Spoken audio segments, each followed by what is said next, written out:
Hey everybody, it's Jackie. Welcome back to my channel. Today I have another Keanu Reeves movie review for you. Hey everybody, it's Jackie. Welcome back to my channel. Today I have another Keanu Reeves movie review for you. And today... Shit.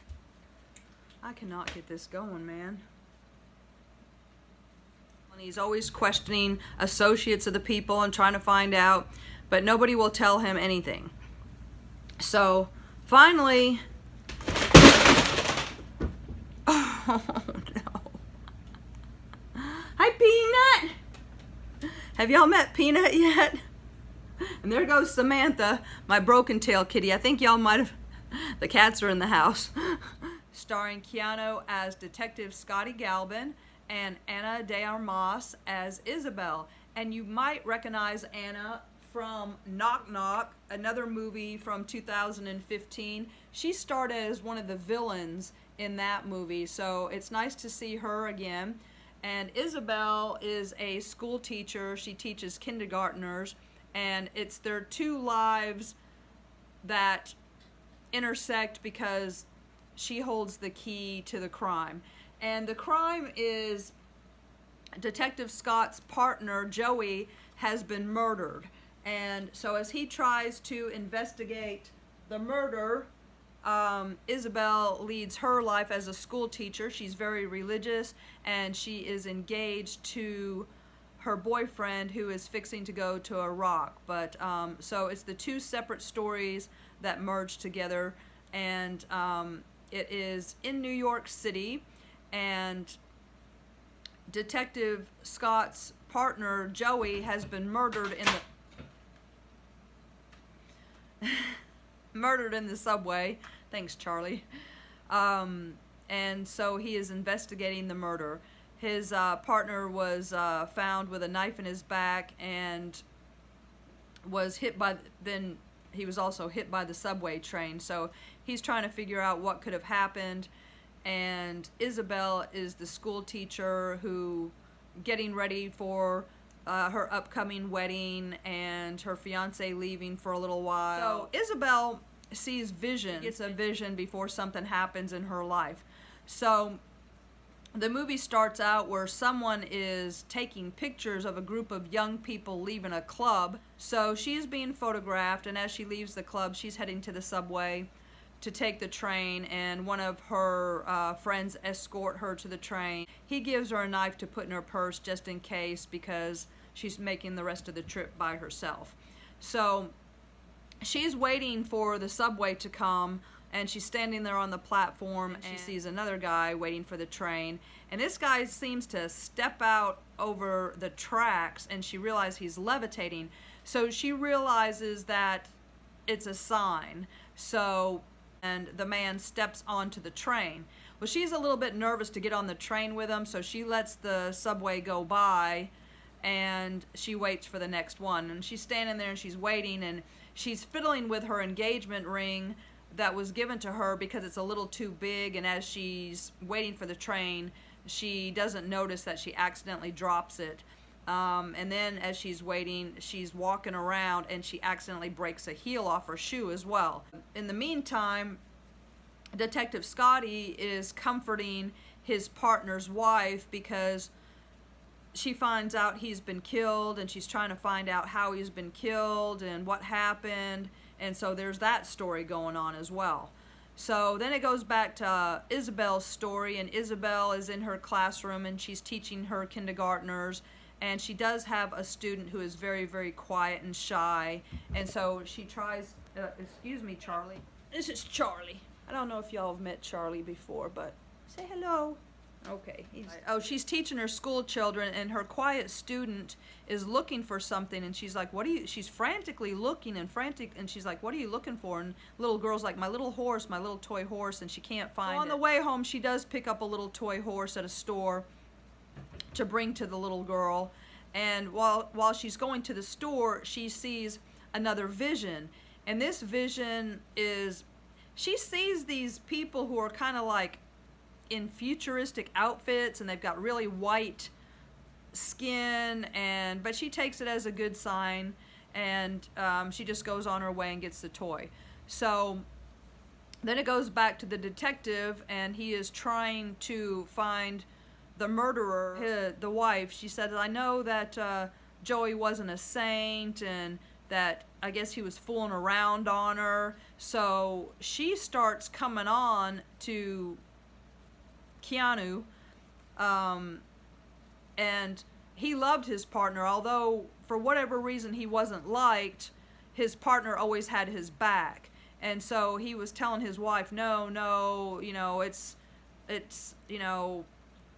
too soon. And she's like, well, you're alone and I'm alone, and he was no angel, and he cheated on me, and he gives in, and they don't show anything, but you can tell that he resisted her for a while, but he does sleep with his partner's wife. And then he's out in the car, and he's very upset and banging on the steering wheel and screaming because he betrayed his only friend, I guess. So anyways, as he's investigating his partner's murder, he starts interviewing people, and then he finds the ring at the subway platform with the name Isabel in it.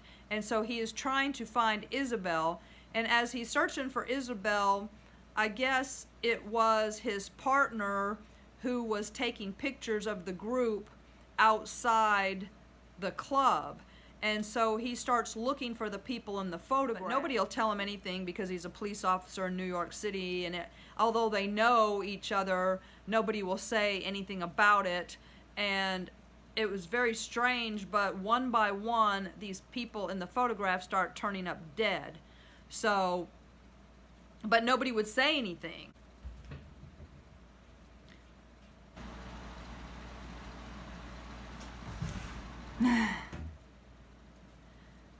So he's trying to find Isabel so he can talk to her and find out what she knows about his partner's death.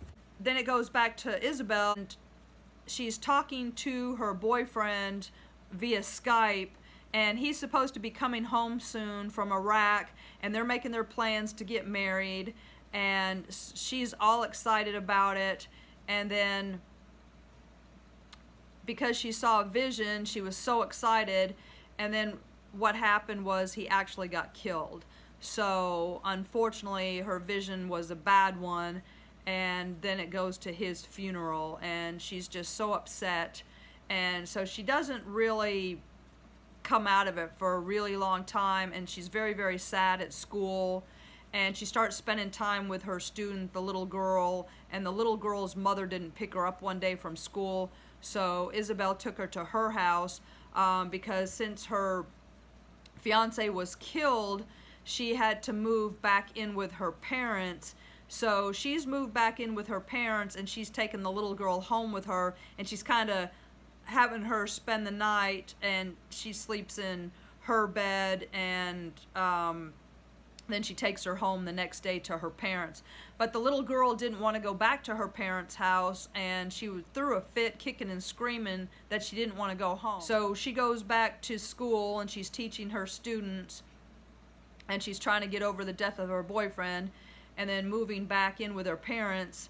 And shortly after, she turns up pregnant. And she was overjoyed because even though her fiance had been killed, she's pregnant and she's going to have his baby, and so she's very, very excited. So since she's living with her parents now, she gathers her friends and she tells them all at dinner that she's going to have a baby, and she's so excited. And they're all kind of looking at each other because her boyfriend had been gone over a year, so they know that it's not his baby and that she has cheated on him. And so one by one, they don't congratulate her. They all get up and leave the dinner table, and they're all like giving her the side eye because they know that it's not her fiance's baby. So because she's deeply religious, she goes to a friend of hers at the church, and she's like, please bless me. This is a miracle. I didn't cheat on him. And, the friend blesses her, but she said, and I can't hang out with you anymore either because they all think, you know, bad of her. So she's dealing with it, and she's having to live at home with her parents, and so it's kind of a bad deal at her house. And then she's also trying to help the little girl, her student. So she's dealing with all that. Finally does connect Isabel's ring to Isabel, and that she's a teacher, and so he's going to come find that she had some repressed memories of her own father being inappropriate with her. And so the police were there, and her mother's like, why did you do this? And I guess she had some flashbacks, like, and well, I guess this is spoiler alert, so click off now if you don't want to know the ending.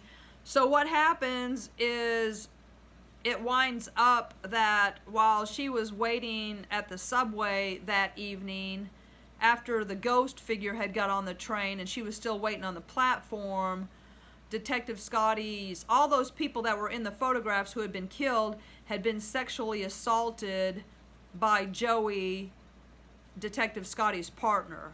And somebody was killing them so they wouldn't talk, and Isabel was next. And when she was waiting for the platform, she was also attacked by his partner, and that's how she broke her heel and lost her ring.